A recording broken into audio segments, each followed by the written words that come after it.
There we go. This is a Corvair, the famous Corvair. Yeah. And are you the owner, sir? Yes, sir, I am. Well, the Corvair is actually GM's answer to the Porsche and the VW Bug of the early 60s. They all have rear-engine vehicles between Porsche and the Bug. Okay. And so this is their answer. It's a flat six, meaning that it's not in a V shape. It's actually a boxer style. Okay. Pistons come out to the sides instead. Oh, okay. This particular one is only a 95 horse. But they have 102 horse. They actually have turbos that are up to 140 horse. And that's called a Spider. What made this distinct from other cars, in addition to having the engine in the rear? Mainly that was about it. It was just the fact that the engine was in the rear, and of course the trunk is in the front. Yeah. Ideal for going to the drive-in and hiding your brother in the front. So yeah, I mean, it's amazing how many bodies you could get in there when you went to the drive-in. Okay. But it's actually funny if you go to the grocery store or something like that, and you bring out your groceries, and instead of putting them in the back, you open it up, and then the little kids watch as you're loading your groceries right into the front of your car. Okay. When was the last year they were made? The run was from 60 to 69. This body style here is from 60 to 64. And in that run there of the 60 to 64, they actually made two different styles of pickups.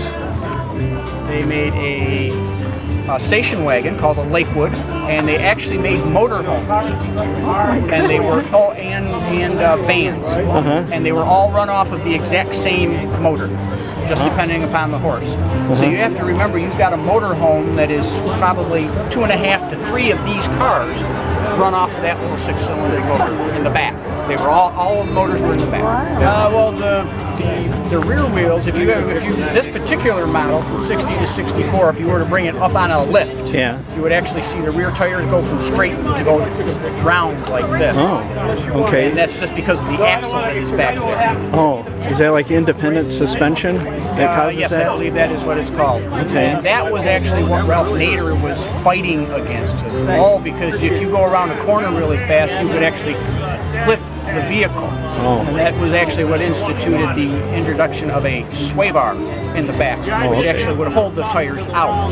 You'd have to really work at it though to roll one, wouldn't you? Well, yeah, actually you would, and actually that's why I have this magazine in here. You'll notice that as this guy he did this particularly for this photo shoot. And you'll notice that the tires this one is tipped in, and this one is off the ground and is actually tipped in also. Oh gosh. And he said that it was amazing how much pressure he had to put on this vehicle in order to make it do what they wanted to prove was wrong with the car. Yeah. Because there is nothing wrong with the car. I guess if you were handling this in like a high-speed race in a turn or something like that, it might be an issue, but normally it's not. No, not normally. Actually, they actually have the Yenko Stinger Corvairs are actual race cars that are Corvairs. Oh, okay. That's interesting. But I do have a copy of Unsafe at Any Speed. They are very hard to find. A first edition one, you're probably going to have to pay up to $250 for this. I think I paid a little over $50 for this one. Okay. Well, no thank you. And the only mention of the Corvair in here is actually, this is all preface, is the very first chapter. What? And that's it. There's no other mention of the Corvair in there except for the very first chapter. So really the book title is not referring to any specific vehicle. It's not referring to the Corvair. No, it is referring to the auto industry in whole. Okay. Contrary to popular belief, Nader wasn't after the Corvair. Okay. He was after the auto industry to introduce the fact that no seat belts and any unsafe item that had to go with a car. Okay. Another thing about this particular car, if you'll notice the steering column on it, actually, when you're sitting in there, at the center of the steering column is pointing right at the center of your chest. It's also a solid steering column. Okay. So if you got into a hard enough front end wreck, it would actually impale you. There it is. Yep. Now the steering column goes forward, and then it's got some. It connects up on the front there, It's a solid steering column? It's a solid steering column from here to the right down underneath there. All right. Into the gears. Nice upholstery. Oh, thank you. It is original. It's original? Yep. Wow. I was about to ask you, where'd you get it? So, you got it with the car. Came with the car. There it is. The rear engine. Now, Maybe watch out. Taking pictures, maybe. Looks like you got some new alternator in there. Yes. Or is that a generator? It would have come with a generator. And now you got an alternator. Yeah, but once the generator went, they're horrible to try to keep going. So I went with the alternator instead. There it is, 63. That's actually a reproduction of an original booklet. Oh, okay. Of dealer booklet. It's funny, he had the Corvair first. So when we built the garage, so it actually has the added benefits, different things that you could get that made them so much better than all the other ones. Yeah. So it shows all the different. Oh, this is my favorite print ad because they're on a nice curvy mountain road. Dad's just driving along. He don't care about nothing. Kids are standing up in the back seat. Mom's looking at him, smiling. Everybody's having a good old time. Because originally they had no seat belts. Oh, okay. In this particular year. But I mean, they show the different bucket seats and the sporty going. Monza. Yep. What the heck is that? A specific version of the Corvair? They had the 500 series, the 700 series, and the Monza, which is a 900 series, and then the Spider, which is the top of the line. And that's what they show there, the 900 Monza Spider. Oh, okay. I've just got it off of eBay. Oh, okay. Yeah, that's neat. So will I say there's the different styles. Yeah. Oh yeah. Appeal to the man of the outdoors here. Mm-hmm. Yeah. Take it out hunting, jackrabbit hunting, whatever. Okay. So and there's the 500. There's the van that I was talking about earlier. Oh yeah.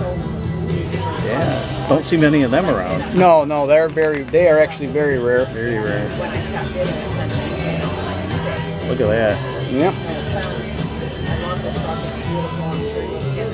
Okay. So now you took the bumper. Is that the original bumper? And yes, they're both there. The bumpers that came with the car. This back bumper on the driver's side, it was actually peeling. Okay. And when my brother-in-law had it in Ohio for the paint job, he sent them out for me to have it re-chromed. And so you took it to a local shop to get it chromed? In Ohio. You local, took? local Oh, okay. In Ohio. Oh, okay. You took it there. Okay. Yeah. My brother-in-law lives in Ohio, and he said that he would actually do the paint job for me for cost of materials. Okay. So right. it was original color is a satin silver, which I didn't think was a very good combination with the interior. I didn't like the color combination. When I purchased it, it was the color of the dash, which is considered a 1973 GM blue, which was very generic, and I wanted something that was actually a 1963 Corvair color. Now, where do you go to find out that there's differences like that? You can go online and say what are the colors of 1963 Corvairs, and you can actually get charts that have the different colors on them. Oh. And so, I mean, because as you go through here, you'll notice that that's tuxedo black. Okay. That's ermine white. That's ember red on that Corvair there. Oh, for sure. This guy over here is Omaha orange and cameo white. You know, so, and I mean, and these are all 63 colors. I think some of that color there on that van, I think those are making a comeback. I'm seeing cars like that going around a lot. Oh, yeah. Yeah. Azure aqua and saddle tan. So, yeah, I mean, the list is, there's probably 15 maybe different exterior colors you could have. And this exterior color is actually called Monaco blue. Thank you. Here, this is what was that again? That color? Monaco blue. Monaco blue. All right. Yeah, something.